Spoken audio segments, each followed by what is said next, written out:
एक गांव में एक किसान रहता था, बिल्कुल सीधा साधा। वो अपनी फसल गांव के साहूकार को बेच देता था। एक दिन इसके खेतों में फसल बहुत अच्छी हुई। उसने सोचा कि अब की बार फसल शहर जाकर बेचूंगा, वहां उसके अच्छे दाम मिलेंगे। फिर एक दिन वो फसल की कटाई करके शहर ले आया।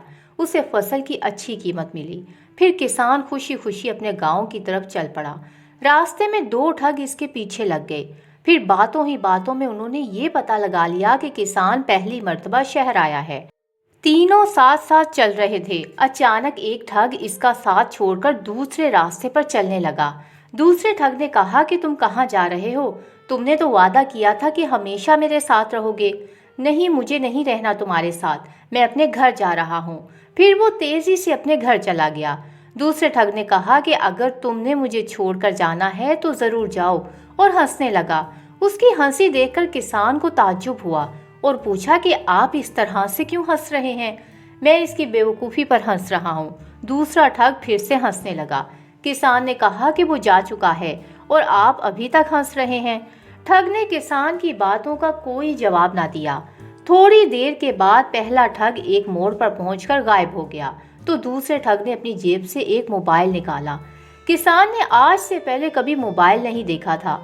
ठग ने मोबाइल किसान के सामने लहराते हुए कहा कि मैं एक जादूगर हूँ, मेरी मर्जी के बगैर कोई मुझे छोड़कर नहीं जा सकता। मैंने उसे इस जादुई डिबिया में बंद कर दिया है। किसान ने सोचा कि इतनी छोटी सी डिबिया में भला इतना बड़ा आदमी कैसे बंद हो सकता है। ठग ने कहा कि क्या तुम देखना चाहोगे? किसान ने कहा हाँ बिल्कुल, लो फिर देखो। ठग ने मोबाइल का वीडियो ऑन कर दिया। मुझे छोड़ दो, निकालो इस डिबिया से। किसान ने बोतल में कैद जिन की कहानियां तो बहुत सुन रखी थीं। उसने पहली बार अजीबोगरीब और अनोखी डिबिया में इंसान को कैद देखा था। सब कुछ किसान की आंखों के सामने था।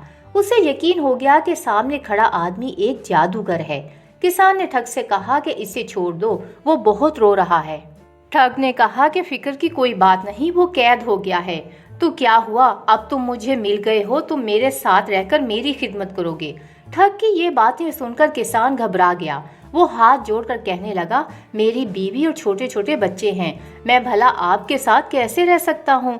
ठग ने कहा कि अगर तुम मेरी बात नहीं मानोगे तो मैं तुम्हें भी इस जादुई डिबिया में कैद कर दूंगा। किसान घबरा गया और मिन्नत समाजत करने लगा। ठग ने कहा कि मैं एक शर्त पर तुम्हें छोड़ सकता हूँ। मैं एक मंदिर बना रहा हूँ, अगर तुम अपने सारे पैसे इस मंदिर के लिए दे दो तो मैं तुम्हें छोड़ सकता हूँ। मरता क्या ना करता, किसान ने अपनी सारी रकम ठग के हवाले कर दी और वहां से भाग गया। इसके जाने की देर थी कि पहला ठग वापस आ गया। दरअसल उन्होंने पहले से ही एक वीडियो बनाई थी, फिर उसे दिखाकर उन्होंने कई देहाती और किसानों को लूट लिया था। किसान खाली हाथ अपने घर लौटा। उसने घर वालों को सारा वाकया सुनाया। खुशकिस्मती से इस वक्त किसान का भांजा मोहन भी शहर से आया हुआ था। वो 5वीं, उसे मोबाइल के बारे में मालूम था। उसने कहा कि मामू, ऐसी कोई जादुई डिबिया नहीं होती, लगता है किसी ने आपको लूट लिया है। जब उसके भांजे ने उसे ये सब बताया तो उसके हवास खो गए। उसने ठगों को सबक सिखाने का फैसला कर लिया। दूसरे रोज वो फिर से शहर की तरफ चल पड़ा। किसान कई दिनों तक सड़कों के चक्कर लगाता रहा, लेकिन वो ठग कहीं भी नजर न आए। एक रोज उसे अनाज के बाजार में मोबाइल वाला ठग नजर आया। किसान को देखते ही वो वहां से भागने लगा, लेकिन किसान ने उसका रास्ता रोक लिया और बोला कि जादूगर साहब, मुझे आपसे जरूरी काम है। ठग बोला, तुम्हें मुझसे क्या काम है? गांव में मेरा एक दुश्मन है, आप चलकर उसे इस डिबिया में बंद कर लें। ठग बोला, मैं भला उसे कैसे बंद करूं? किसान ने कहा कि इस काम के लिए मैं आपको ढेर सारे पैसे दूंगा। ठग समझा कि ये बहुत बड़ा बेवकूफ है। वो किसान के साथ चलने पर राजी हो गया।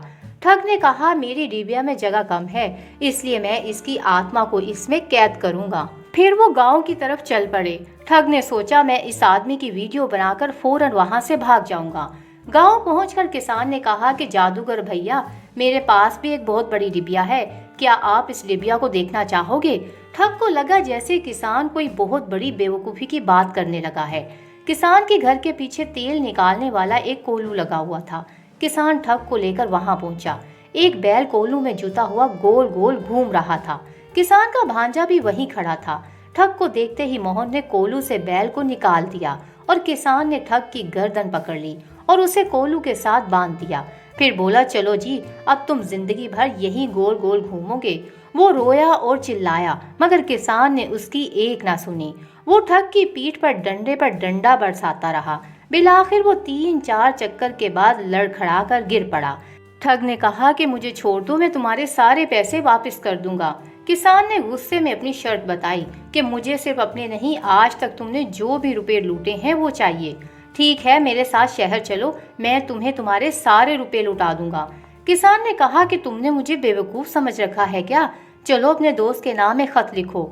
एक आदमी गांव छोड़कर हमेशा के लिए शहर में रहने जा रहा है और इस वक्त वो अपने गांव की सारी जमीन कौड़ियों के दाम बेचना चाहता है। इसलिए तुम शहर की सारी जमीनें बेचकर गांव चले आओ। हम गांव की पूरी जमीन खरीद लेंगे। इसके बाद हम उसे महंगे दामों बेचकर अच्छा खासा नफा कमाएंगे। ठग किसान को बेवकूफ़ समझ रहा था, लेकिन किसान उन ठगों का भी उस्ताद निकला। ठग के पास इसके अलावा कोई और रास्ता न था जान बचाने का। उसे अपने दोस्त को खत लिखना ही पड़ा। किसान ने इसके दोस्त का मुकम्मल पता पूछकर मोहन के बाप के हाथ में दिया और उसे शहर भेजा। उस ठग ने जैसे ही वो खत पढ़ा तो वो बहुत खुश हुआ। उसने कहा कि 2 दिन रुको, मैं सब कुछ बेचकर तुम्हारे साथ गांव चलता हूँ। इसके बाद वो सारी रकम लेकर गांव पहुंचा। किसान ने फौरन उसे भी दबोच लिया और कहा कि मैं तुम्हें एक जादू दिखाता हूँ, और उसे भी पकड़कर कोलू में बांध दिया और जमकर उसकी पिटाई की और सारी रकम लेकर इससे अपने पैसे निकाल लिए और बाकी की रकम गरीबों में तकसीम कर दी और उन दोनों को पुलिस के हवाले कर दिया। दोस्तों, आज की कहानी आपको कैसी लगी? कमेंट सेक्शन में अपनी राय का इजहार ज़रूर करें। आपकी राय हमारे लिए बहुत इम्पोर्टेंस रखती है। अगर आपको कहानी पसंद आई है तो चैनल को सब्सक्राइब और वीडियो को शेयर करना ना भूलें। शुक्रिया।